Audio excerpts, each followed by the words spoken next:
اس کے سر پہ کھڑے ہیں، اس کی سائڈ لے رہے ہیں، تو پھر اس کا حل یہی ہے کہ ہم اس کے بوئے پہ آئیں. اب کم از کم اداروں کو تو پتہ چلا ہے کہ درد کہیں اٹھا ہے، بڑے عرصے سے درد ہے ساری قوم کو.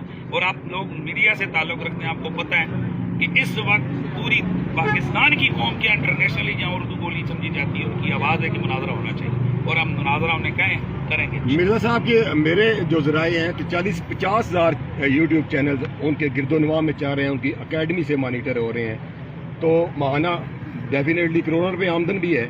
میری جان، میں ان چیزوں پہ بلیو نہیں کرتا ہوں. میں سیدھا سا اللہ کا خوف رکھنے والا آدمی نہیں، ایسے لوگوں نے میری بات سنیں مفتی صاحب کے ایسے لوگوں نے یا آپ لوگوں میں سے کچھ ہیں جنہوں نے یوٹیوب کو کمائی کا ذریعہ بنا رہے ہیں مذہب کو استعمال کر کے، ایسا کیوں ہے؟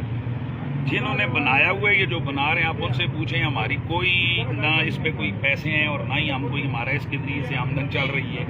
ہمارا جسٹ کہیں